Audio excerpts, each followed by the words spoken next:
Creating better details is essential when painting, and it's essential to becoming a better artist. These are my simple tricks to create better details in my paintings.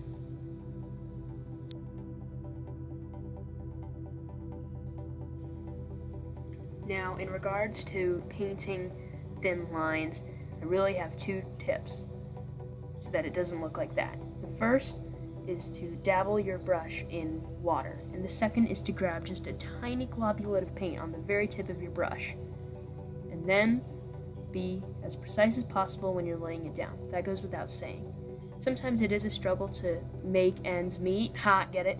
But sometimes it really pays off. And with oils, rather than using water, because that'll actually be harmful to the oil paint, instead just use a lot of medium.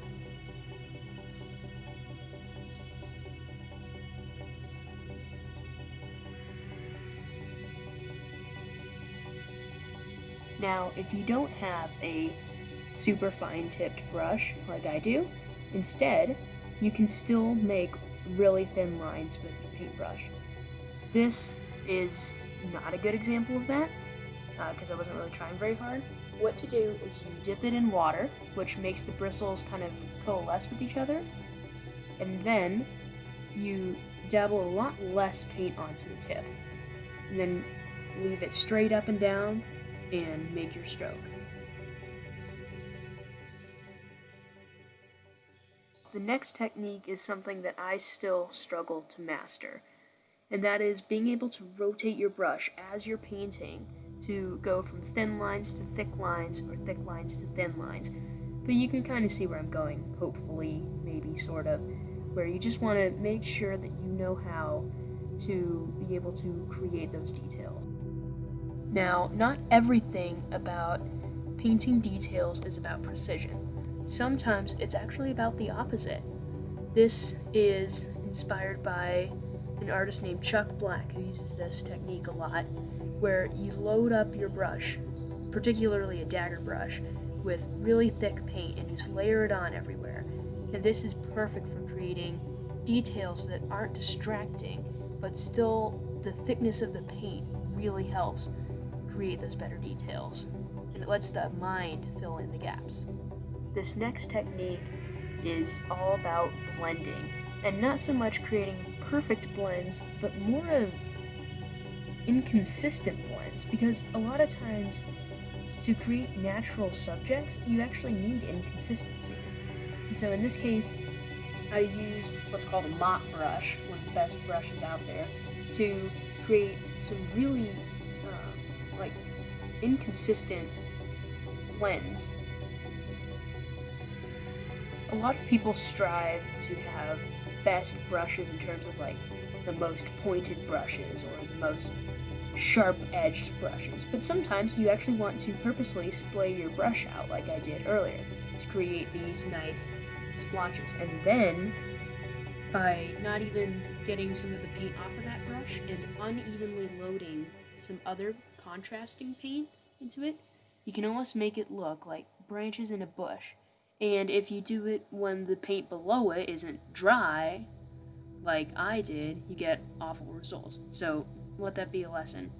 Don't make the same mistake I did. Using a palette knife is something that I have really not been good at for a while, and here's the newest trick that I have found. You load the palette knife unevenly. Difference is on both sides. And of course, you would never use two sharp colors like this, but it's perfect when you want blends like that.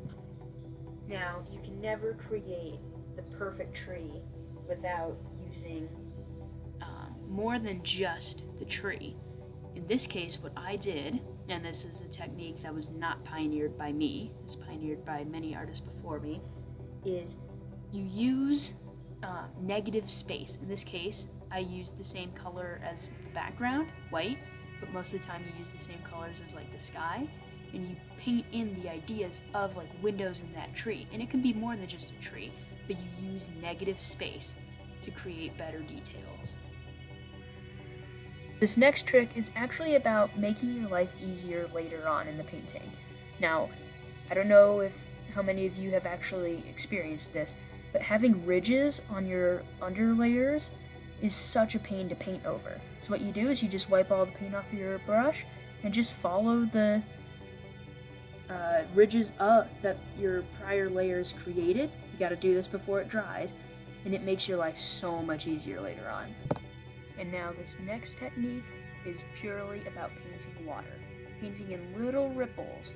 In this case, this is more like it would be in the ocean, but painting in little ripples makes such a huge difference. This is one of the biggest dilemmas that I faced as a budding artist and still continue to face, and that's creating really just small brush strokes. It's actually really hard. The key is to have a clean brush and grab just the tiniest little nubulate of paint from the edges of your glob of paint originally, and it makes such a huge difference. It takes a while, but it's really nice. And last but not least, signing your work. Now, I would strongly suggest that you don't try to do what I did in this case, because I have failed miserably at creating my own signature. I know, kind of an embarrassment, but the key is that you just grab the right amount of paint on your brush, and the key is that it's actually not much at all. You can sign your work with very little paint on your brush. You just have to consistently grab more paint as you go. Thank you all so very much for watching, and I hope that these tricks were helpful. I know that I have learned a lot in the making of this video.